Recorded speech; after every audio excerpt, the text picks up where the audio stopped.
Ok, c'est parti. Bon. Ok, tu me vois? Non, tu me vois pas, oui. Faut que je fasse partage. Très bien. Voilà.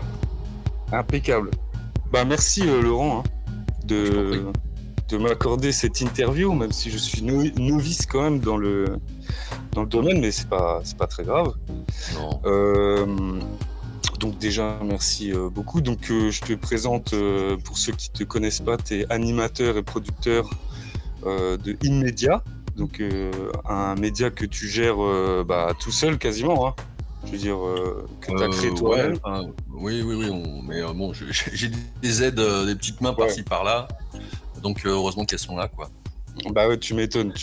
Et t'as fait, t'as aussi de 2002 à 2015, du coup, t'étais animateur radio à Ici et Maintenant. 2002-2015, ouais. Non, c'est 2002-2015. 2016. T'as raison. Ouais, oui, c'est en 2016, c'est immédiat, tu commences à te lancer, du coup. Tout à fait, ouais. Mais tu as ce parcours quand même professionnel de radio, quand même. Donc, pour revenir sur ton parcours, toi, t'es pas quelqu'un de très scolaire. Non. Si j'ai bien compris, voilà, par exemple, t'as pas aussi moi non plus, j'ai pas ça. J'ai pas la mémoire instantanée. Tu vois, je lis un truc, il faut que je repasse et que je repasse éventuellement pour en acquérir tous les, tu vois. Ouais, mais en fait, ça dépend. Ça, en fait, c'est quand tu parles de scolaire. En fait, on est toujours bon dans ce qu'on aime. Et ouais, c'est ça.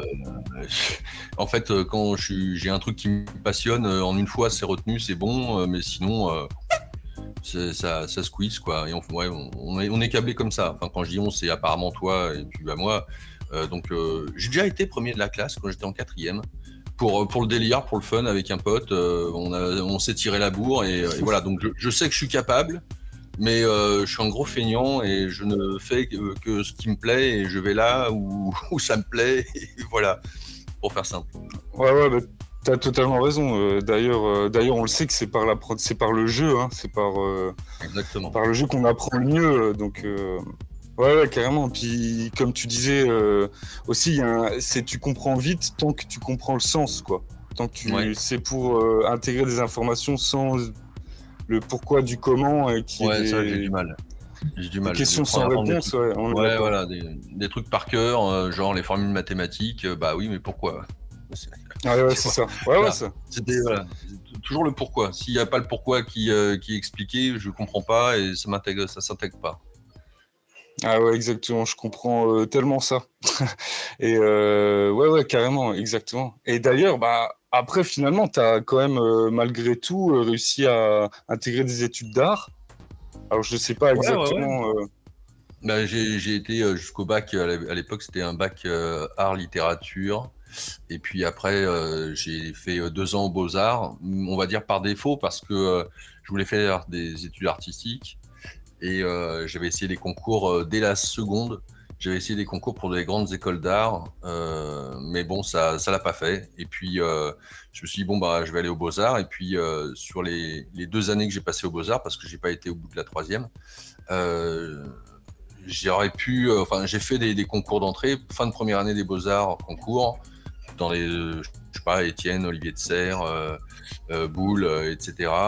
Fin de 2e année aux Beaux-Arts, pareil, j'ai essayé. Puis bon, au bout d'un moment, ça faisait 4 ou 5 ans que je faisais des concours non-stop. Et puis il n'y a rien qui s'ouvrait, quoi, alors que j'avais des potes qui arrivaient, etc. Je dis, bon, voilà, j'étais déjà bien intéressé par tout ce qui a trait à la destinée de la vie humaine, la spiritualité. Puis je me suis dit, bon, voilà, pourquoi vouloir forcer des portes qui restent fermées? C'est que c'est pas pour moi, quoi. Donc, voilà, je suis parti après à l'armée.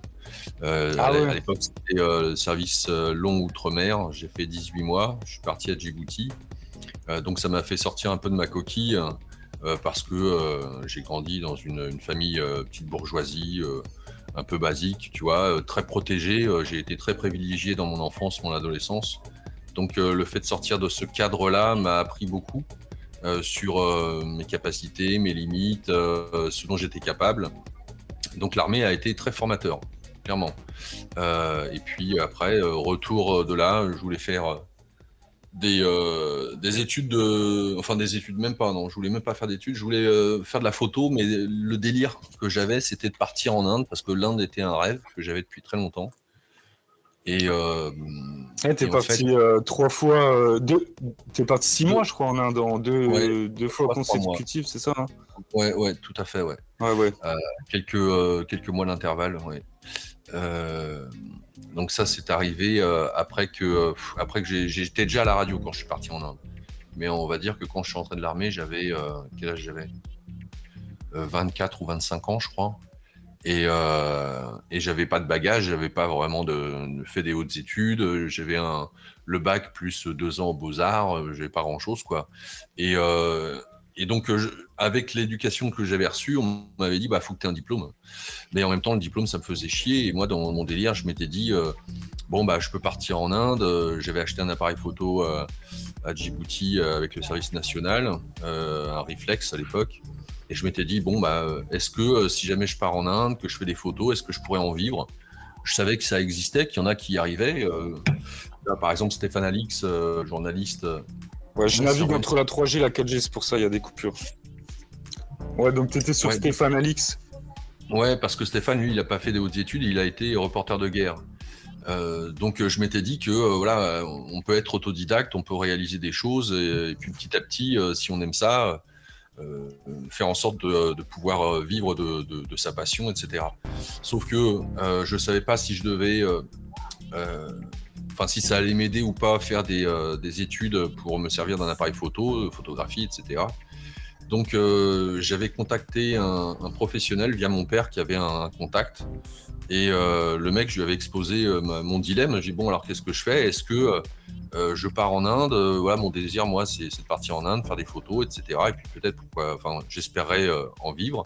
Ou alors, est-ce que ça serait mieux que je fasse une école de photographie? Qu'est-ce que vous me préconisez? Le mec, il m'avait alors détruit, quoi.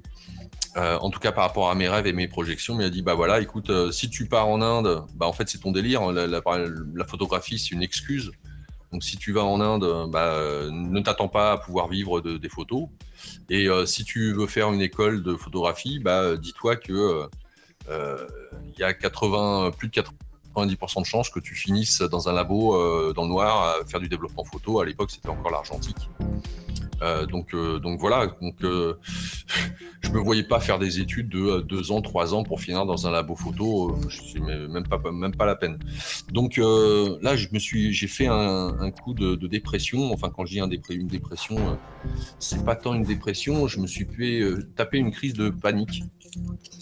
Je me rappelle de ce moment-là. Donc voilà, j'avais appelé mon cousin qui m'avait rassuré, me dire, calme-toi, reste là dans l'instant présent, respire un bon coup, et puis tu verras demain, quoi.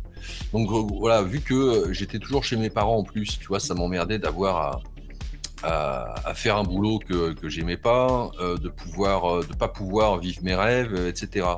Donc j'ai réfléchi à ce que je pouvais faire. J'ai fait, à l'époque, j'étais à l'NPE, et j'ai fait un bilan de compétences.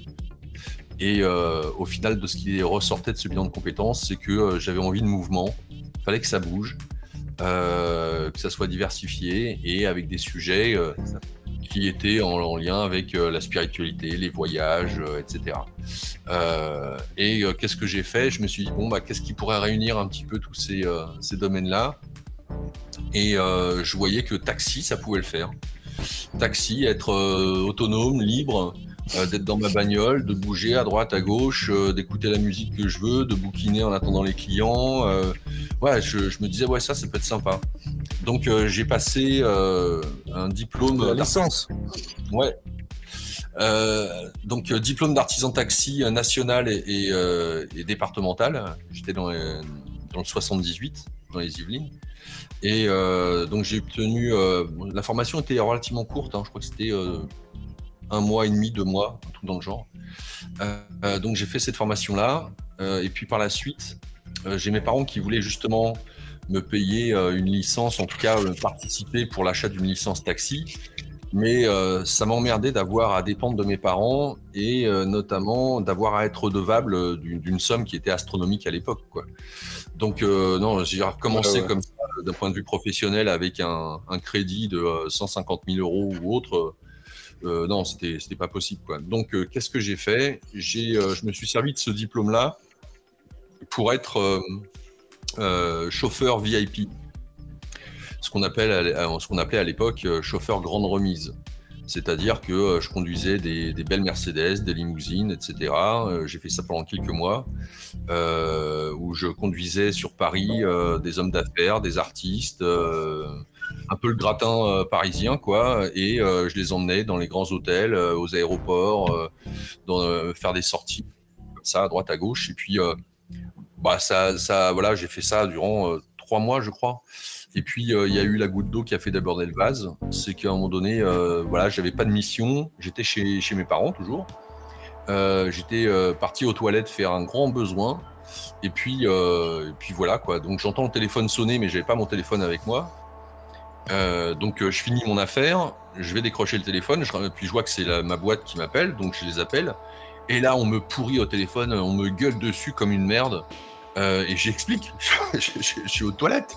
Je vais pas répondre quand je suis aux toilettes, quoi. Je fais ma commission et puis voilà. Et en fait, le mec, il m'a dit non, tu dois, grosso merdo, être aux ordres, au garde à vous. Et puis, si on te dit qu'il faut que tu t'arrêtes de chier, bah tu t'arrêtes de chier et tu viens vite fait, fis ça, quoi. Donc voilà, donc grosso modo, ça s'est mal passé, cette expérience. Et donc, j'ai arrêté parce que j'avais pas de temps libre. Hein. Mon temps libre, c'était des horaires à la con. Je bossais de nuit. Je voyais pas ma famille, pas mes amis. Enfin, c'était voilà. Mais ça a été une super riche expérience de voir un petit peu le gratin et le mode de pensée des gens qui ont beaucoup de pognon et de voir comment ils considéraient ceux qui servaient leurs affaires, quoi. Donc voilà, j'ai vu aussi bien la détresse, la misère à Djibouti, en Afrique, que le haut du pavé des ultra riches en étant dans ce job. Et suite à ça, j'avais amassé quand même pas mal d'argent parce que ça payait très très bien. Donc là, j'ai pu quitter mes parents, me prendre en location un petit appart, me meubler, etc. Et quasiment sans transition, qu'est-ce que j'ai fait? Toujours avec le diplôme d'artisan taxi. Je me suis mis dans une boîte dans les Yvelines à Orgeval, qui s'appelle, elle existe toujours, hein, qui s'appelle Option. Et en fait, cette boîte, elle livre du matériel de réception pour des congrès, des séminaires, des mariages. Et donc moi, mon job, c'était, je conduisais un camion. J'avais mon permis PL que j'avais passé avec le service national. J'avais une équipe de 2 personnes ou une personne, ça dépendait des missions. Et puis je livrais sur le tout Paris, toute l'Île-de-France. Donc là aussi, vu que c'était du matériel de réception, je faisais beaucoup d'événementiels dans les grandes salles sur Paris qui font des événementiels, salon de l'automobile, salon de l'agriculture, des particuliers pour des mariages, des séminaires, etc. Donc voilà, donc ça c'était intéressant et puis en fait ça me permettait surtout d'être autonome et indépendant et ça c'était le plus important. Et je savais que c'était juste alimentaire, que j'allais y rester le temps qu'il fallait, mais que le but du jeu pour moi c'était déjà d'être autonome et puis de réfléchir à quel type de métier pouvait me convenir. Donc qu'est-ce qui s'est passé? Alors c'était marrant, tu vois, parce que quand je suis arrivé chez Option pour faire ce boulot-là, j'y suis resté 3 ans. Et dès le début, par rapport à mes collègues, je leur disais, moi je vais pas rester là, hein, c'est juste comme ça, alimentaire. Et ils me disaient tous sans exception, on est plein à avoir dit ça, quoi. Hein, on dit tous, je suis là comme ça quelques jours, quelques mois ou années, et puis après je me barre. Sauf que moi je me suis vraiment barré. Comment ça s'est passé? C'est qu'à un moment donné, j'avais, durant ces 3 années, chauffeur-livreur, je réfléchissais toujours à qu'est-ce que je pouvais faire, en quoi j'étais doué, etc. J'avais beaucoup d'amis dans le domaine artistique, et notamment dans le domaine de la musique. Et j'avais un très très bon ami à moi, un ami d'enfance qui était auteur, compositeur, chanteur. Il était vraiment très très doué. Je sais pas ce qu'il en est maintenant parce qu'on s'est quitté de vue. Mais quoi qu'il en soit, je m'étais dit peut-être manager. Manager, ça pourrait être un truc sympathique. Donc, ne sachant pas s'il fallait faire là aussi des études, avoir un diplôme ou quoi que ce soit, j'ai contacté le manager d'Axel Bauer à l'époque, qui était au Hall, qui s'appelle Alain Frégé, enfin qui s'appelait, parce que je ne sais pas s'il est encore vivant, mais quoi qu'il en soit, il avait accepté, il m'avait reçu, on était restés une bonne heure, 1h30 ensemble, et je lui avais posé des questions sur le rôle de manager, est-ce qu'il y a une école, etc. Et puis je lui avais amené la maquette de mon ami pour qu'il écoute, qu'il donne un esprit critique sur la chose, etc. Puis à la fin de l'interview, le mec il me dit est-ce que tu connais Alors il me disait qu'est-ce que tu écoutes comme musique? Alors je lui comme musique, comme radio. Et à l'époque j'écoutais Oui FM et Nova. Et le mec il me dit tu connais pas Radio Néo? Non. Alors il me dit c'est sur 95.2 FM et en fait c'est que des groupes français en devenir. Donc c'est un vivier. Si toi tu veux manager, supporter un groupe qui t'intéresse, que tu crois en eux, tu peux aller après démarcher à droite, à gauche, etc. Donc je l'ai remercié pour tout. Je suis rentré dans ma bagnole après l'avoir quitté et puis j'ai mis 95.2. Sauf que là, plutôt que d'avoir à entendre des groupes chanter ou des artistes chanter, en fait, j'entends parler de chakra, d'énergie, etc. Je dis, qu'est-ce que c'est que ce truc? Alors j'étais étonné parce que une radio française qui aborde tout ce qui a trait à l'énergétique, à la spiritualité, etc. Autant ça, c'était mes sujets de prédilection depuis que j'étais enfant, quasiment. Sauf que je pensais pas qu'on pourrait en faire un métier, etc. Donc, et c'est là que j'ai compris que sur 95.2, Radio Néo partageait la fréquence avec une autre radio qui s'appelait à l'époque Radio Ici et Maintenant, parce que cette radio elle a disparu. Et en fait, je suis tombé sur le cul de cette radio. Je me suis dit putain, mais qu'est-ce que c'est que ce truc? C'était un ovni. Il passait des émissions sur l'actualité, mais en ayant un regard vraiment pertinent, original, etc. Il y avait des émissions sur le phénomène ovni. Il y avait des émissions sur la spiritualité, la connaissance de soi. Enfin, tous les sujets, les thèmes abordés étaient incroyables. C'était tous les sujets que j'appréciais. Donc, qu'est-ce que j'ai fait après avoir écouté durant, je sais pas, 1 mois et demi, 2 mois peut-être, non-stop dans mon camion à écouter ça 24/24. Je rentrais chez moi, j'écoutais 24/24 et je me suis dit c'est ça que je veux faire. Donc j'ai fait en sorte de me faire licencier de ma boîte là de chauffeur-livreur, alors qu'elle ne licenciait pas. Mais bon, voilà, j'avais bossé 3 ans. Moi, ce que je voulais, c'était les acédiques. Et mon objectif, c'était d'aller voir le directeur de cette radio et de lui dire, je veux être animateur radio et je veux bosser avec vous. Donc, j'ai obtenu mon licenciement. J'ai obtenu mes acédiques. Et puis, je suis allé voir cette radio qui, en fait, Radio Ici Maintenant, était une radio associative qui était dans le 15e arrondissement à Paris.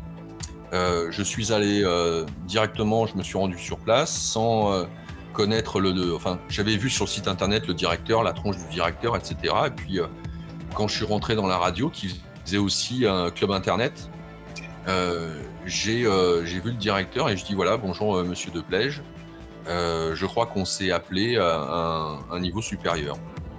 Et le mec il comprenait tout à fait ce que je lui disais. Ouais, il m'a regardé, il m'a dit ouais bon je veux bien, mais là, tu arrives un peu comme un cheveu sur la soupe, là. Il faut prendre rendez-vous. Je dis, si vous voulez, vous me dites, je tenais à me présenter de visu, vous me dites quand votre heure sera la mienne. Et le mec, il me dit, dans 1 heure, 2 heures, au café du coin. Je dis, ok, je serai là. Et j'avais emmené à l'époque tout ce que je faisais, pour moi, mon plaisir. Donc, à l'époque, j'avais emmené un peu mon dossier des Beaux-Arts, ce que je faisais. Je faisais en même temps à cette époque-là, j'étais aussi, je posais en tant que modèle de nu pour les ateliers d'art.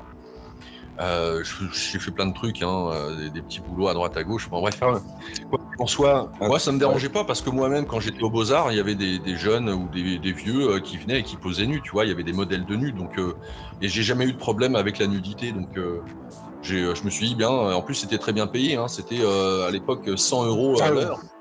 100 € de l'heure, c'est top quoi. Donc Parce voilà. que bon, c'est pas donné à tout le monde de s'assumer.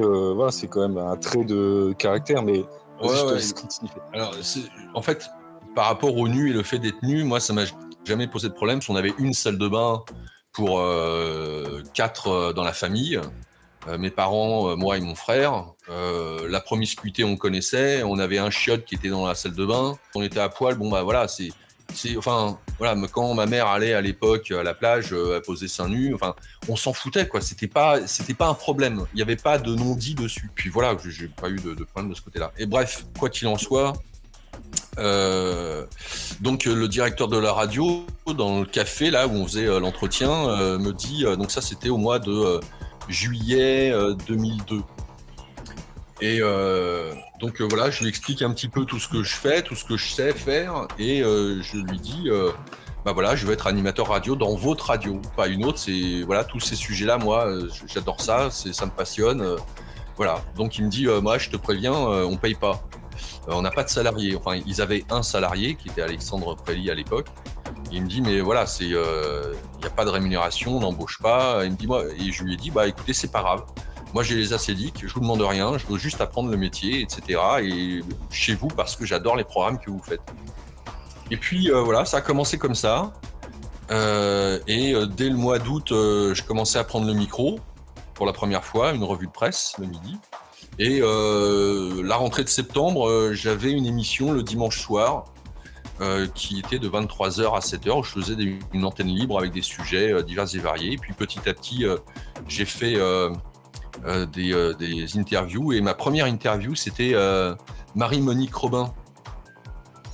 C'est la journaliste d'investigation qui a eu l'occasion de sortir des gros pavés dans la mare concernant le système d'une manière globale et générale, donc qu'on n'entend plus parler à l'heure actuelle, mais qui, si tu tapes Marie-Monique Robin, tu verras sur Internet les grandes enquêtes qu'elle a fait, très très connues. Et en fait, elle avait écrit un bouquin qui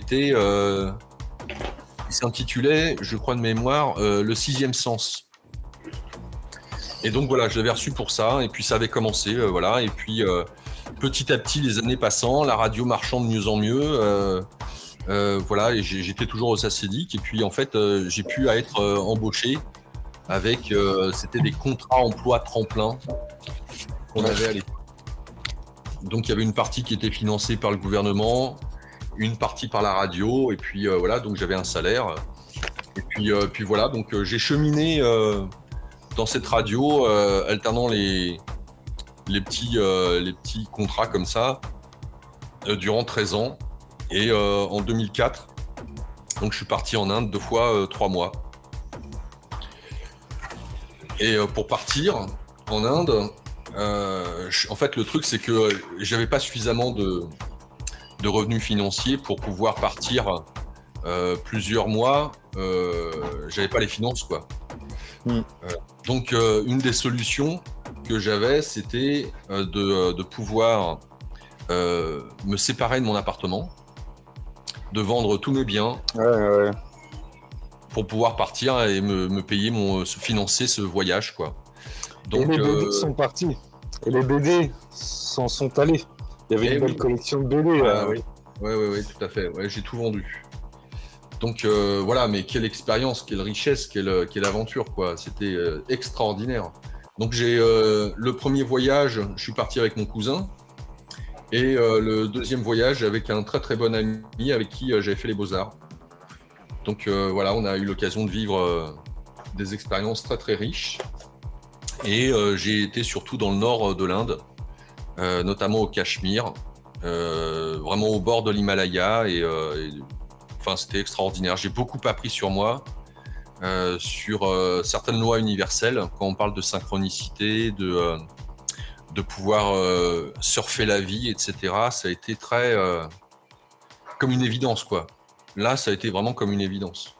Donc tout ce que j'avais pu lire, là, j'ai mis en pratique, et puis d'avoir des compréhensions diverses et variées, notamment sur moi, d'avoir fait des expériences, que ce soit du jeûne, faire du yoga, monter près du mont Kailash, à une des sources du Gange. Enfin, voilà, être au Cachemire, là où il y a soi-disant la tombe de Jésus, parce que pour les musulmans, Jésus, qui était un prophète, donc n'est pas mort sur la croix et est parti vivre par la suite au Cachemire, près d'une petite ville qui s'appelait ou qui s'appelle toujours Srinagar. Donc on dit que Srinagar, c'est donc dans le Cachemire et c'est la Venise de l'Himalaya. Et donc on a été accueillis par une famille musulmane. Avec mon cousin, on était là sur place et puis on connaissait pas le coin, on s'est baladé et vu qu'on logeait chez l'habitant, la mère de famille nous a fait visiter toutes sortes d'endroits et puis c'est là où on a découvert qu'en fait, soi-disant que Jésus était mort là-bas et que sa tombe était pas loin. Non, c'était marrant, c'était fun. Franchement, c'était vraiment génial. Donc voilà, tout ça pour dire que en partant en Inde et notamment lors de mon deuxième voyage, je m'étais dit tiens, parce que la radio, j'avais toujours pas de job là-bas, je touchais toujours les acédiques. Et en fait, le truc, c'est que je m'étais dit tiens, je vais vendre des produits sur les marchés. Donc c'était vendre des bols tibétains, des foulards, des bagues, etc. Et donc pour que je puisse faire mon business plan, j'ai ramené un sac à dos rempli à ras-bord, tu sais les gros sacs à dos de marins là, avec un voilà, tu vois. Et je l'avais rempli de toutes sortes de babioles. Et puis ce qui était marrant, c'était quand je suis arrivé à l'aéroport, aux douanes. La douane me dit vous avez quelque chose à déclarer, et puis moi naïvement je dis bah oui j'ai tout ça et les mecs qui regardent dedans ils me disent mais faut déclarer tout ça. Je dis mais ça c'est pour faire mon business plan, je compte vendre sur les marchés ce genre de choses et pour savoir de combien j'ai besoin, il faut que je sache la fourchette que je peux avoir pour moi, combien je peux le payer, etc. Donc il me faut que j'expérimente le truc, sinon je peux pas faire de business plan. Les mecs ils comprennent. Ah ouais, mais quand on y va naïvement, ça passe quoi. Les mecs ils me disent ah ouais ok bon. Donc ils m'ont laissé passer avec toutes mes marchandises. J'ai commencé à me mettre en tant qu'auto-entrepreneur, mais en vendant sur les marchés, il y a un statut spécial pour ça. J'ai commencé à faire pendant quelques semaines ou mois, j'ai fait ça pour voir un petit peu si ça se vendait, combien est-ce que je pouvais en retirer et surtout qu'est-ce qu'il me fallait en tant qu'entrepreneur pour pouvoir vendre ce genre de produit. Et là, ça a été le parcours du combattant. Je me suis rendu compte en fait que si jamais je devais importer ce genre de bijoux, il fallait que je décrive pour chaque bague avec quels métaux elle était composée. Il fallait que je déclare, fallait que je fasse poinçonner chaque bague. Enfin, tout ça me coûtait un fric de dingue. Et c'est un truc de... Alors, tout était sous douane pendant un certain temps, le temps que tout soit vérifié, validé, etc. Alors, quand tu as une centaine de bagues, des bols tibétains à tire-larigot, enfin, toutes sortes de choses comme ça, en fait, c'est n'importe quoi et c'est pas possible. Donc, quand j'ai vu tout ce que ça me demandait d'un point de vue légal de faire dans les règles, je me suis dit, bah non, en fait, le temps que je fasse ça, j'y vais à perte. Ça va me revenir une fortune. Donc, j'ai laissé tomber. Et puis, c'est là où j'ai pu être embauché après par la radio. Donc, voilà, pour la petite histoire, cette histoire-là, c'est vendre sur les marchés. On devait être en 2004. 2005. Okay, d'accord. Ouais. Donc, voilà, c'était des histoires. Donc, quand même, la radio, elle est passée d'une radio associative où ils embauchaient déjà, ou je veux dire, où c'était purement bénévole. Ils sont toujours restés bénévoles, enfin toujours restés associatifs, pardon, mais on a pu, au fil du temps, la radio avait 3 salariés. Il y avait Alexandre Prély, moi et Lisandre Vivarelli. Donc voilà, on était 3 salariés et puis on avait une dizaine d'animateurs bénévoles en plus. Ah ouais, ok, d'accord. Et toi, quand t'es arrivé à la base, il y avait combien ? Il y avait 2 salariés, t'étais le 3e. Ah ouais, aucun. Ah ouais. Ah ouais, ok, d'accord. J'ai été le 2e et Lisandre a été le 3e. Ah ouais, ok, d'accord. Ah ouais, donc je veux dire, t'as participé, ça faisait combien d'années que cette radio elle existait ? Elle était... Depuis 1981. Ah ouais, ok. Le début des radios libres. C'était une radio pirate à la base, comme Radio Nova. comme tant d'autres. Ah, ok. Ouais. Donc, tu as quand même grandement participé à cette croissance de cette radio, quand même. Avec tous les autres, quoi. Mais je veux dire, tu as fait partie de cette aventure de manière non négligeable, quoi, quand même. Alors, c'est sûr que 13 ans, c'est pas rien, 13 ans, et ça m'a énormément enrichi, au même titre que la radio, elle s'appelait Ici et Maintenant, et ça veut dire ce que ça veut dire, c'est-à-dire qu'on était tellement dans l'air du temps qu'on on abordait des sujets qui étaient largement en avance par rapport aux autres médias mainstream. Ouais, c'est vrai que cette branche, du coup, spiritualité, ou c'est toutes ces questions ésotéristes ou religieuses, ou c'est philosophique, c'était déjà présent dans les gènes de cette radio, quoi. Vu que c'est une radio pirate, elle était déjà... Alors il y avait ça, le directeur était était libertaire. D'ailleurs, quasiment tous enfin en tout cas le gros noyau des animateurs dont je faisais partie, on était des libertaires. Enfin, je le suis toujours. Donc voilà, ni Dieu ni maître d'une certaine manière. Mais au-delà de ça, effectivement, l'ici maintenant, pourquoi ? Parce qu'en fait, quand on parle de l'ici et maintenant, ça faisait écho à la religion bouddhiste, si on peut appeler ça une religion. Après, ça dépend des mouvements. Le bouddhisme de Birmanie n'est pas le bouddhisme d'Inde ou le bouddhisme d'autres pays d'Asie. Donc voilà, il y a différentes traditions bouddhistes. Mais quoi qu'il en soit, le directeur de la radio a été celui qui a amené le bouddhisme tibétain en France. Et donc il a été professeur de yoga, il a été journaliste dans les médias mainstream, il faisait des documentaires, etc. Et il a créé cette radio en 1981. Donc voilà, quand on parle de l'ici maintenant, ça fait écho à ce canevas fondamental, cette pierre angulaire que l'on retrouve dans la tradition bouddhiste, quoi.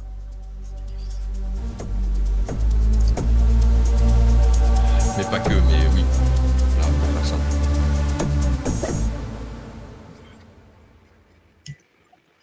Ah ouais, ok. Il y a un moment donné où... c'est intéressant. Ouais. Ok, c'est intéressant. Par contre, en 2015, du coup, tu quittes la radio. C'est parce que tu... Ah oui, attendez. Tu m'entends là ? Non, c'est bon. Comment se fait-il que tu ne m'entendes pas ? Tu m'entends ? Si, ça y est, je t'entends, c'est bon. Ok. Ah ouais, c'est bon. Donc en 2015, mine de rien... Ouais, ok. Il y a peut-être une latence, c'est pour ça. Du coup, en 2015, tu quittes la radio parce que tu as le sentiment d'avoir fait un peu le tour, d'être face à des reflets de tes... Non pas que tu sais déjà tout, mais que quelque part, tu te mets à interviewer et à donner la parole, ce qui est super. Il y a une sorte de reflet de tes propres réflexions, quoi. Et à un moment donné, tu te dis, bon, il faut que je fasse autre chose, quoi. Faut que je m'apprenne dans... Parce que j'avais entendu que tu t'étais lancé dans... Tu voulais ouvrir un restaurant, et puis que finalement tu t'es ravisé. Parce que tout le monde t'a dit, finalement, ta place, c'est ce que tu fais depuis 13 ans, quoi. Alors, c'est pas... Ouais, c'est un peu ça. Disons que j'avais effectivement le sentiment d'avoir fait le tour. Toutes les questions que je pouvais me poser avaient trouvé réponse. Et que quand j'ai fait cette radio, en tant qu'animateur, je ne l'ai pas fait pour la gloriole, ou je ne l'ai pas fait pour être célèbre, ou pour être quelqu'un qui a sa voix sur les ondes. C'est pas ça. C'est que en fait tous les sujets étaient tellement riches d'enseignements que toutes les questions que je pouvais poser à mes différents invités, c'est les questions que j'avais moi d'ordre personnel. Sauf qu'à un moment donné, voilà, quand tu as commencé durant 13 ans, voilà, à un moment donné, tu fais le tour, quoi. Donc j'avais le sentiment d'être une sorte de redite, et j'avais donné ma démission à la radio. Donc ça, on était en 2015. Non, j'ai donné ma démission à la radio, c'était en août 2014. Et il y a eu un grand événement qui était, je crois que c'était Charlie Hebdo. C'est quoi la date ? C'est au mois de janvier, mais je sais plus quel jour exactement. 2015. Mais ouais, c'est 2015, mais le 7. Quoi qu'il en soit, Charlie Hebdo est arrivé, et puis ça a fait splitter la radio. Tout est parti en sucette à ce moment-là. Donc, quoi qu'il en soit, moi, j'avais donné ma démission quelques mois avant et j'avais dit au directeur, écoute, je vais m'absenter parce que j'avais effectivement le projet d'ouvrir un restaurant à Champ-Secret, qui est une commune en Normandie, là où il y a Bertrand Leroy qui organise les marches au Mont-Saint-Michel et le pèlerinage. Et en fait, voilà, j'avais réussi à me dire, tiens, enfin bon, j'adore la cuisine, j'adore la bonne nourriture, et puis surtout, c'est tout ce qui a trait au côté convivial de la cuisine, de ce que ça apporte.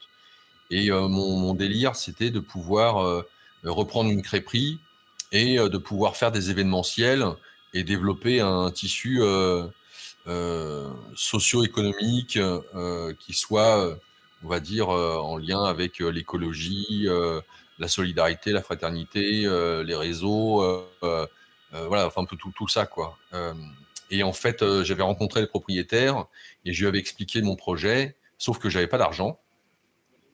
Et il m'avait dit, bah écoute, je veux bien te le vendre. Il me le vendait à l'époque, je crois que c'était aux alentours de 110 000 euros. Donc la bâtisse, plus il y avait tout dedans. Le mec, il s'en servait depuis plusieurs années que le resto était à l'abandon, quoi. Et voilà, donc il me dit, voilà, je te le vends en crédit vendeur. Donc le crédit vendeur, c'est quoi? Bah, vous achetez un bien, mais vous le payez sous forme de mensualité, directement à l'ancien propriétaire. Donc moi, ça m'allait très très bien. Et je lui dis banco. Donc je lui dis, bah voilà, puisqu'on est d'accord sur le principe, donc ça c'était au mois de juillet, mai, juin, juillet 2014. Et je lui avais dit, le temps pour moi de rentrer sur Paris, de faire un business plan, et puis d'avoir un petit apport quand même, parce que il fallait un petit apport financier de la part d'une banque pour que je puisse refaire un coup de peinture, un peu rafraîchissement, racheter des trucs matériels et autres, et puis les denrées alimentaires, enfin voilà. Donc, je me suis mis à faire un business plan. Alors là aussi, ça a été intéressant, moi qui a horreur des chiffres. Je me suis mis à tableau Excel et puis à remplir un business plan, à faire mes enquêtes, démarches. Enfin, c'était très enrichissant de ça, et même si j'étais assez allergique à la base, l'objectif c'était quand même d'être autonome, indépendant, et puis de m'amuser. Donc voilà, quand on a envie de ça, il y a certaines choses qu'on n'aime pas forcément faire, mais en même temps on s'y met parce que voilà, ça fait partie du jeu. Donc je l'ai pris sous forme de jeu. J'ai fait mon business plan, ça m'a pris septembre, octobre, novembre, décembre, janvier, février, mars, quoi. Mars, en 7 mois, j'avais fini mon business plan. Et puis là, donc j'avais donné ma démission effectivement à avril 2015, je crois. Et donc, comme je le mentionnais tout à l'heure, j'étais censé partir de la radio le premier. Bon, voilà, toute l'équipe était encore là, donc voilà. Sauf qu'il y a eu un désaccord sur le traitement de l'information suite à l'attentat de Charlie Hebdo. Et en fait, quasiment une bonne partie des animateurs, et notamment les deux autres fondamentaux, qui étaient Alexandre Préli et Lisande Vivarelli, qui se sont barrés. Donc je me suis retrouvé tout seul, mais avec le souhait et le désir de former quelqu'un qui puisse prendre la relève, parce que j'allais pas me barrer comme ça. Donc voilà. Donc je me suis occupé de former une animatrice à l'époque, et en parallèle de ça, de pouvoir contacter le proprio du resto en lui disant, bon bah ça y est, j'ai le business plan, les banques sont d'accord, donc voilà, quand est-ce qu'on se voit, quand est-ce qu'on signe? Sauf que le mec, en fait, malgré mes appels répétés, il me rappelait pas, quoi. Et là, je me suis dit, ça pue. Donc ce qui s'est passé, c'est que j'ai réussi quand même à le contacter, et puis je lui me dis, bon voilà, je suis prêt, j'ai ce qu'il faut pour... voilà, tout est OK. Donc, quand est-ce qu'on se voit? Est-ce qu'on prend votre notaire? Est-ce qu'on en prend un autre? Etc. Et le propriétaire me dit, écoutez, je souhaite toujours le vendre, mais plus cher que prévu. Et là, il savait très bien que j'avais pas les moyens. Il s'est rendu compte... Non, en fait, je pense que le mec, il a pas apprécié que je lui tienne pas au courant de l'évolution du projet. Parce que durant septembre, octobre, novembre, je l'ai pas appelé, je lui ai rien dit. parce que j'étais en train de faire mon truc, et puis je l'ai appelé début janvier pour lui dire où est-ce que j'en étais, à savoir que j'étais dans le business plan et que ça allait prendre fin, que je cherchais une banque, etc. Mais le mec, en fait, il n'a pas apprécié que je lui laisse un peu peut-être dans le vide, en lui disant pas comment ça se passait, mais en même temps, je lui avais dit, un business plan, ça se fait pas en 2-2, quoi, hein, sinon ça se saurait. Donc voilà, donc il m'a lâché, et puis vu que j'avais donné ma démission à la radio, je me suis retrouvé le bec dans l'eau. Donc, et puis là, je savais pas quoi faire. Donc, et j'avais pas envie de refaire ce que j'avais fait durant 13 années à la radio. Sauf que des personnes autour de moi, un grand nombre de personnes, alors que ce soit des auditeurs qui me suivaient déjà sur Facebook, que ce soit des amis, etc., tout le monde me disait, vas-y, lance ton média internet, etc. Ça me faisait chier, quoi. Ça me faisait chier, sans compter que je savais pas gérer un site internet, je savais pas faire de montage vidéo, etc. Donc, on m'a formé. Alors, en fait, c'est marrant, tu vois, le nombre de fois où j'ai voulu réaliser des choses, hein, je parlais de vendre sur les marchés, et j'avais déjà auparavant voulu prendre un resto avec une compagne, une de mes ex, ça n'avait pas marché. J'ai essayé toutes sortes de trucs qui n'ont pas marché. Et là, pour le coup, moi qui voulais pas faire ce média immédiat, ce média internet, et là, en fait, j'avais tout. On m'apportait des aides, on m'apportait des formations et tout ça gratuitement. Et on me disait, vas-y. Alors, j'avais ma compagne et un très bon ami qui m'ont aidé à structurer qu'est-ce que je voulais faire comme chronique, comme émission, la durée, le contenu, etc. Et puis, j'ai commencé à faire des émissions et j'avais juste la webcam de mon ordinateur pour une seule caméra, et puis j'ai commencé comme ça. Voilà. Et puis ça l'a fait. Oui, d'ailleurs, je me souviens les premières émissions de Impeccable micro. Immédiat, il me semble que ça a été Philippe Guillemont, il me semble, l'une des premières émissions. Ouais. Marco Born aussi. Donc effectivement, filmé en GoPro, le son est pas terrible. Et au final, ça le fait quand même, le message passe. Les idées de fond, les échanges qu'il y avait, ça palliait le fait qu'en fait, il n'y avait pas de micro, que la caméra, des fois, t'oubliais que tu étais à la GoPro et qu'on voyait plus trop. Mais en fait, le message passe, quoi.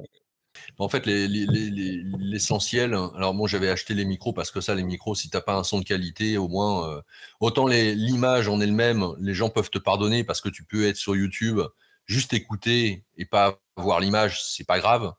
Bon, il y en a qui sont très pointus sur l'image, mais c'était pas tant ce qui comptait. Ce qui comptait, c'était vraiment le son, et j'avais acheté des micros assez rapidement. On m'en avait donné aussi. Donc voilà, j'ai commencé comme ça, et c'était un peu à l'arrache, mais en même temps, les gens que j'interviewais, donc que ça soit, tu parlais de Philippe Guimand ou Patrick Borenstenas, c'était des gens que j'avais déjà interviewés à la radio. C'était des personnes que j'ai mis en lumière, et entre autres, hein, enfin, c'est quand je dis Philippe Guimand, ça c'est une chose, mais Patrick Borenstenas, c'est la radio qui l'a mis en lumière. Il n'était pas vraiment connu à l'époque. Et puis voilà, donc il y en a eu plein, hein, Pierre Jovanovic aussi, pareil, et tant d'autres. Voilà. C'est vrai que tu voulais pas, tu voulais carrément faire autre chose, et la vie, les autres aussi, tu vois, t'as dit, en fait, c'est ta place. Ça, c'est là qu'on te veut, en fait. Et il faut que tu le comprennes, quoi. Et là, aujourd'hui, je pense que tu le comprends qu'aujourd'hui, quoi. C'est avec le recul qu'on se dit, ah oui, c'est vrai que... Non, même pas. Même pas. Non, mais bon, quand j'ai donné ma démission à la radio ici maintenant, le directeur m'avait dit que j'étais fait pour ça, et que c'était con d'arrêter, voilà quoi. D'ailleurs, bon nombre d'invités me disaient que j'étais bon, hein, dans mon rôle d'intervieweur, que ce que je faisais, c'était vraiment bien.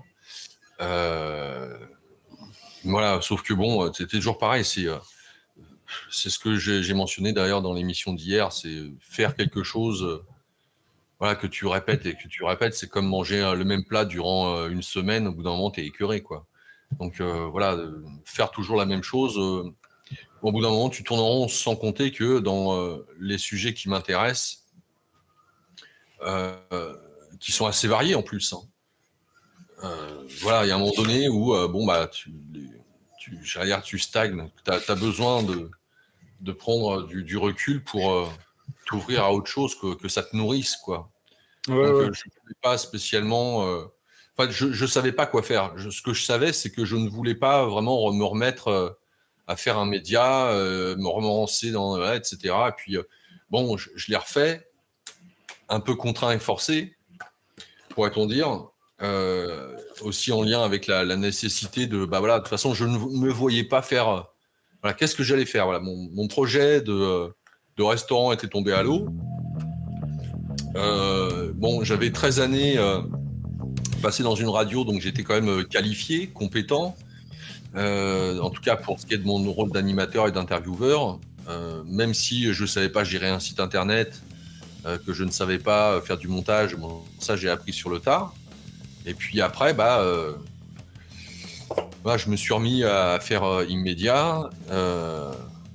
Et le Immédiat, d'une certaine manière, ça a été une sorte de synthèse des sujets, des thèmes que j'ai pu aborder durant les 13 années à la radio. Une sorte de synthèse. Donc, rien d'extraordinaire, à part quelques invités quand même qui m'ont beaucoup surpris. Je pense notamment à Denis Marquet. Que je connaissais quand j'étais adolescent parce qu'il écrivait pour le magazine Nouvelle Clé. Et puis de ses ouvrages là sur la philosophie du Christ qui était exceptionnel. Exceptionnel. Donc là, j'ai vraiment pris mon pied, pris vraiment un très très grand plaisir de celui qui peut vraiment s'émerveiller. Là, ça a été vraiment un kiff. C'est pour ça qu'il a écrit 3 livres, sur la philosophie du Christ, d'une certaine manière, et je l'ai reçu 3 fois durant mes émissions. Et puis voilà quoi. Il y en a d'autres aussi qui sont des précurseurs, autant d'une certaine manière. Denis Marquet a su réactualiser le message christique, mais vraiment d'une manière transparente, simple, limpide, un truc qui dépoussière tous les dogmes religieux du Nouveau Testament, donc ça, extraordinaire. Et puis il y avait des mecs comme par exemple Alexandre Rouget, qui, en tant que journaliste, là aussi s'est intéressé beaucoup sur les cathares, etc. Et ça m'a toujours intéressé, fasciné, l'histoire de ce qui s'était passé en France avec les cathares. Donc d'avoir l'occasion d'interviewer à nouveau certains des auteurs que j'avais interviewés à la radio. Philippe Guimand, moi, ce qui m'intéressait, c'était dans l'émission, je ne sais plus quel type d'émission d'ailleurs, mais où il venait un peu témoigner de son parcours et de qu'est-ce qu'il avait compris d'un point de vue spirituel par rapport à ses théories, dans quelle mesure il les appliquait dans sa vie.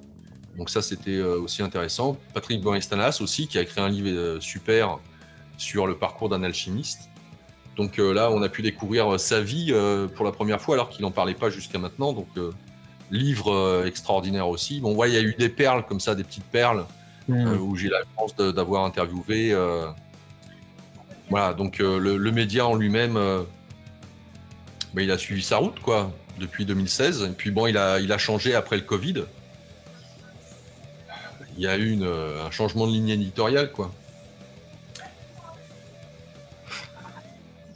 Là, je trouve que le média, mine de rien, regroupe.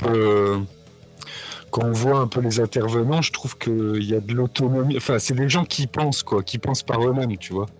C'est pas, on n'est pas sur aidez-moi à penser, quoi. Tu vois, il y a un échange vraiment. C'est quand on dit tu crées des ponts, tu fais partie de ceux-ci, comme nous tous, mais je veux dire, tu crées des ponts, quoi. J'aime bien le côté, les gens restent, j'ai pas le mot, mais les gens pensent par eux-mêmes, tu vois. En passant par ton émission, c'est pas seulement de l'écoute passive ou dites-moi ce que je dois penser, du coup. C'est ça, je trouve qu'il y a une qualité quand même des échanges de gens qui sont... j'ai toujours pas le mot. Tu sais, avant d'être majeur, tu peux être... Adolescent, je sais pas. Non, mais je veux dire, tu peux, avant d'avoir 18... t'émanciper. J'ai l'impression qu'ils sont dans une émancipation de la pensée, tu vois. Parce que souvent, on trouve aussi des gens qui... tiens, regarde lui, il dit ça, mais j'ai l'impression, putain, pensez par vous-même aussi, quoi. Je veux dire, tu sais, c'est bien d'être à l'écoute et d'écouter les autres. Au contraire, tu vois, parce qu'il y a aussi des gens qui veulent pas écouter l'autre. Mais je trouve que tu amènes, l'émission Immédiat amène ce genre d'échange, quoi, déjà. Donc ça, c'est pas mal. Bah, si ça sert à certains, tant mieux, hein, et puis voilà, et puis bah, sinon tant pis, hein, enfin, on n'est Oui, pas puis responsable de comment les gens vont prendre les informations, ah oui, bien etc. sûr, bien sûr. Mais c'est à noter quand même. Je trouve que il y a un appui de toi, de ton point de vue. Je pense que alors ça, c'est aussi une question. Est-ce que tu vois ton influence? Alors moi, on est tous influents, tu vois. Ouais. Mais est-ce que là, justement, depuis le Covid, est-ce que tu vois, parce que je sais que tu n'es pas, comment dire? Alors tu viens d'une famille cartésienne, quand même. Ouais, Alors, enfin cartésienne, je sais pas, disons que j'ai fait, communion, profession de foi, baptême, tu vois, tout le tralala. Hem, Ils avaient la foi, mais on n'allait pas à l'église, et quand je dis la foi, c'est un grand mot, quoi. C'était quand même très dans une voilà, tu sais, c'est l'époque des baby c'est boomers, donc ouais, c'est voilà, que la religion, c'était de loin, quoi. ouais, C'est pas ouais. quelque chose de présent, vraiment. Ouais, ouais. Ouais, d'où ta volonté, en fait, de questionner, en fait. C'est qu'à partir du moment où on te dit: «C'est comme ça» et même c'est bien pour toi et c'est comme ça, pose pas de questions. Ben, il y a un problème on se sent peut-être pas légitime, mais je veux dire, on a envie de faire le parcours, tu vois? On a envie de pas nécessairement faire des erreurs ou de souffrir, tu vois? Comme tu disais, Bouddha disait, la source de la souffrance, c'est l'ignorance. Donc c'est pas une fatalité de souffrir, mais peut-être qu'on a cette volonté de faire le parcours, initiatique pour se sentir légitime, tu vois? Valable, tu vois? Ouais, c'est en fait, je l'ai pas pris sous cet angle-là, et j'ai pas, on va dire, trop subi le mes parents étaient relativement, cool, hein, enfin, façon de parler, ils étaient autoritaires, mais j'ai toujours été libre de faire ce que je voulais Ouais, et ouais. bon, voilà, autant ils m'ont jamais encouragé parce que je rentrais pas dans, métro boulot dodo et ça, ils comprenaient pas, autant ils m'ont jamais dit: «N'y va pas». Que j'ai vendu mon appartement, enfin, tous mes biens pour partir en Inde, ils ont fait: «Bon, c'est un peu n'importe quoi, mais fais-le si tu as envie», enfin voilà. Ouais, ouais. Quand j'ai voulu monter mes restos, faire de la vente, sur les marchés et cetera, enfin bon voilà, la radio pareil, hein, bon, j'ai fait, ouais, donc 13 années à la radio et mes parents, ont dû peut-être écouter une fois une émission que j'ai faite. Donc voilà, c'était pas contre eux, c'était pas pour, prouver, quoi que ce soit vis-à-vis de mes parents, c'était vraiment pour moi et hem, on va dire que le questionnement, il est venu, parce que, quand j'étais plus jeune, en fait, je voyais, que de la souffrance autour de moi. Donc en fait, je cherchais un sens à la vie. Je me dis: «C'est pas normal, il doit y avoir Ouais, ouais. Puis il doit y avoir des raisons à tout ça». ce côté, oui, oui, bah, il y a une histoire, assez touchante, avec ce petit oiseau. Et Ouais, puis, le parallèle, avec, cette histoire de, tu sais, le papillon qui sort de sa chrysalide et on pense bien faire à vouloir l'aider et peut-être qu'il fallait le laisser quoi, tu vois? Faire son propre truc. Mais le côté de bon, on va peut-être pas rentrer dans les détails de cet oisillon et tout, mais le côté de purée, aucun adulte n'était en capacité tu vois ce que je veux dire? De d'expliquer tu vois? Il y a des questionnements, tu te dis: «Ouais, mais pourquoi ça arrive?» mais purée, aucun adulte n'était là pour, expliquer ou tu vois ce que je veux dire? Il y a un côté de ouais, c'est des questions fondamentales, les questions existentielles du pourquoi, du comment et cetera et j'avais personne autour de moi qui pouvait me répondre, en tout cas pas mes parents, ça c'est sûr. Quand j'étais au collège, c'était un collège privé, et j'ai fait ma profession de foi et à un moment donné, il a été tu pour moi, je me suis ouais, vraiment posé la question si, prêtre, ouais, prêtre. presque, ouais, ouais. Donc Mais voilà et j'ai pas été dans cette voie-là parce que, j'y pas de voyais réponse. de quoi? Bah, il n'y a jamais de réponse, quoi. C'est ça, j'ai connu ça aussi. En cours de catéchisme, tu poses des questions qui sont pas tordues, quoi. C'est des vraies questions, et puis en face, on te dit, ben, C'est la c'est voix quoi du ce... Seigneur. Non, Donc, voilà, te pose pas de questions, quoi. Bon, d'accord. voilà, Bon. c'est la voix du, ouais, les voix du Seigneur sont impénétrables. En tout cas, voilà, il y avait des choses qui me paraissaient illogiques. Et puis, bon, j'aimais la jante féminine, donc je me voyais pas être prêtre et faire abstinence. Ouais, Donc évidemment. voilà, ça s'est pas fait, mais en tout cas, la question s'est posée pour moi si je me lançais ou pas dans la prêtrise. Après, c'est vraiment des questions fondamentales sur le pourquoi autant de souffrance, pourquoi cette misère des corps et des esprits, pourquoi ce manque d'amour. Voilà, et en tant que gamin, en tout cas, moi, ces questions-là, je me les suis posées très tôt et j'avais pas vraiment du monde qui pouvait me répondre autour de moi. Donc, il y a eu cet élément, on va dire que la religion catholique, durant mon adolescence, m'a ouvert quelques portes. Mais là où j'ai le plus commencé à investiguer, c'est tout ce qui a trait sur l'ésotérisme d'une manière globale et générale. Alors, quand on dit l'ésotérisme, c'est ce qui est occulté. Hein. Occulté, c'est caché. Ouais, Donc, ouais. voilà. Donc, je me suis intéressé aux arts divinatoires. J'ai commencé, je devais avoir 16 ans, à lire le livre des esprits d'Alan Kardec, le livre des médiums, etc. Là, ça a été une grande révolution intérieurement. Il y a beaucoup de choses que je comprenais et qui me parlaient vraiment beaucoup. Et puis après, ça a été effectivement le bouddhisme, en tant que philosophie en tout cas, la méditation, ce genre de choses, avant de revenir un peu par la suite, après avoir investigué un peu toutes les religions, leurs croyances, les voies, les recommandations qu'elles donnaient, les dogmes. Mais bon, il y a des parts ésotériques dans toutes ces voies-là, ces traditions-là, et d'essayer de faire des ponts, des liens pour essayer de comprendre un peu en fait que toutes ces voies-là disaient exactement la même chose, sauf que chacune utilisait des termes plus ou moins différents, avec des outils plus ou moins différents, mais en même temps des outils qui pouvaient être aussi similaires. Donc voilà, ça a été, et puis après la radio où je recevais toutes sortes de personnes pour aborder ces sujets-là, et notamment je pouvais y inclure le phénomène OVNI, parce que la vie extraterrestre me posait question dans ce tableau global et général. Et puis il y avait aussi au travers de ces gens que je recevais à la radio, des questions sur comment on peut réconcilier science et conscience, science et spiritualité. Essayer de faire des ponts, des liens entre ces deux éléments-là que notre société a séparés. Et pour moi, c'était pas logique. Il y avait certainement des... On parle de choses magiques, mais en fait, la magie n'est que de la science qui n'a pas été encore comprise. Donc voilà, d'avoir essayé de faire ces ponts-là, et puis voilà, quoi.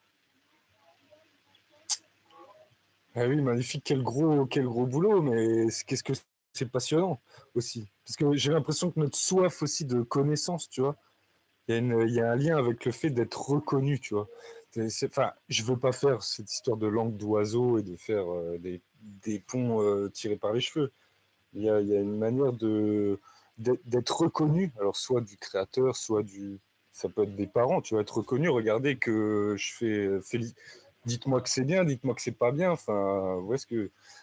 prenez conscience, ça c'est comme avec l'expérience du riz, simplement avec des riz, tu vois. Celui-même, le riz que t'ignores, il pourrit encore d'une manière encore différente que celui que tu dis je te déteste et comment dire, je trouve qu'il y a un lien avec cette soif de connaissance, d'apprendre, de s'initier, de faire un parcours, d'expérimenter, de savoir.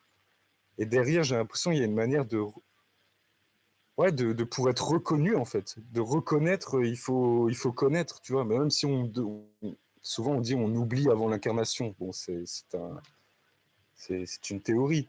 Mais je trouve ça intéressant, le fait si on suit l'histoire, si on part de Adam et Ève et de dire que la création nous a tout donné déjà et qu'on sait déjà de base, et que malgré ça, on a cette volonté d'aller chercher la pomme de la connaissance pour oublier, en fait, finalement, et se remettre à reconnaître, tu vois, et être reconnu, tu vois, Et se reconnaître.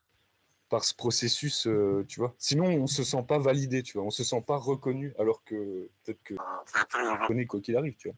Je pars dans tous les sens, mais là, c'est un peu décousu, disons, mais je trouve que C'est intéressant cette volonté de. Je sais pas si je me fais comprendre, mais je sais pas si tu vois Matrix par exemple. Ouais. Quand il veut savoir conduire un hélicoptère, ben, il lui envoie l'information et hop, il sait conduire l'hélicoptère. Bon. Ouais.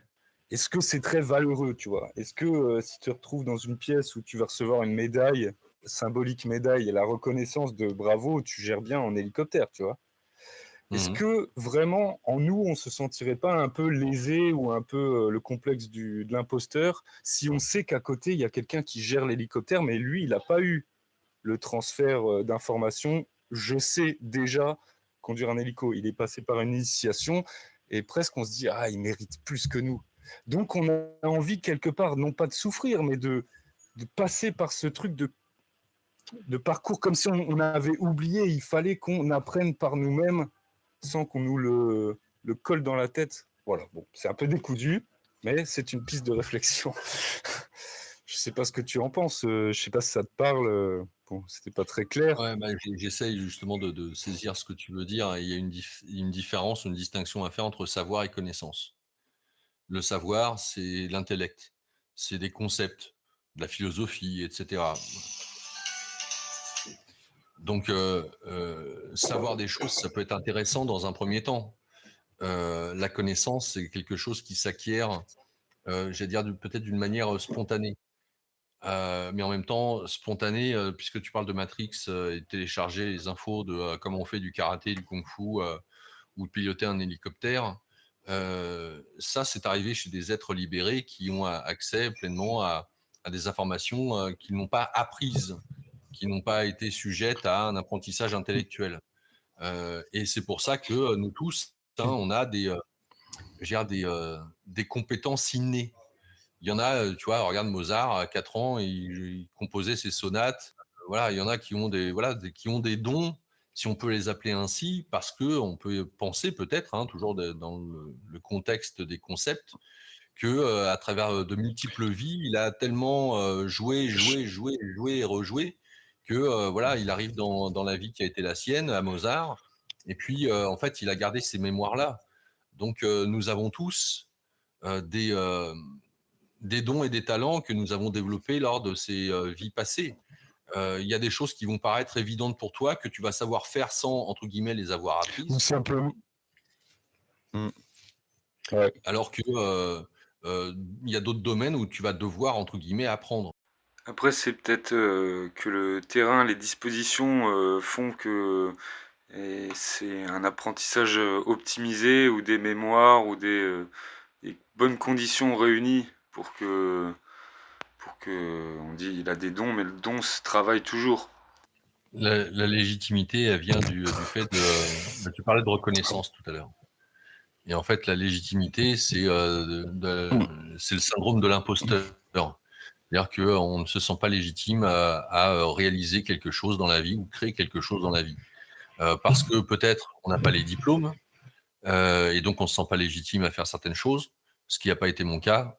C'est pas parce que j'avais pas les diplômes que je me sentais pas légitime, parce que c'était spontané chez moi et je cherchais pas l'approbation du regard des autres. C'était, je le faisais pour moi, très égocentriquement, égoïstement. Voilà, mon délire d'interviewer des gens, c'était pour moi que je le faisais. Maintenant, tu peux très bien être diplômé et ne pas te sentir légitime pour autant. Il y a des gens qui ont des diplômes, ils ont fait des formations, je sais pas, 3 mois, 1 an, voilà, et puis ils n'ont pas, entre guillemets, suffisamment d'expérience. C'est comme lorsque tu as ton permis de conduire, au tout début, tu l'as, hein, le fameux Justement, ouais. coupon rose là.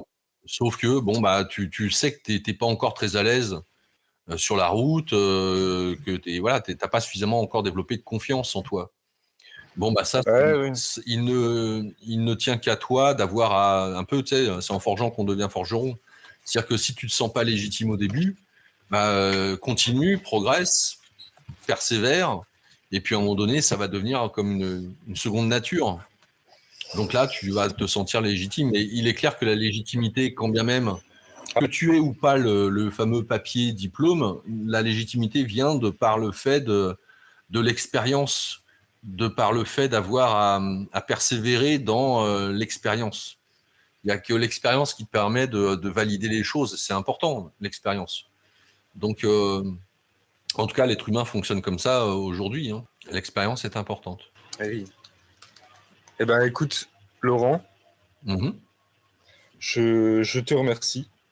Ben, je t'en prie, Jean-Baptiste. Je te remercie énormément. Je pense que c'était inspirant. Il faut regarder Immédiat, HYM.media sur YouTube. À plus. Nickel, à plus. Hein. Salut. Merci. Hein. Allez, encore. Vas-y, envoie. Plus haut, dans les airs. Non, pas comme ça. Comme ça.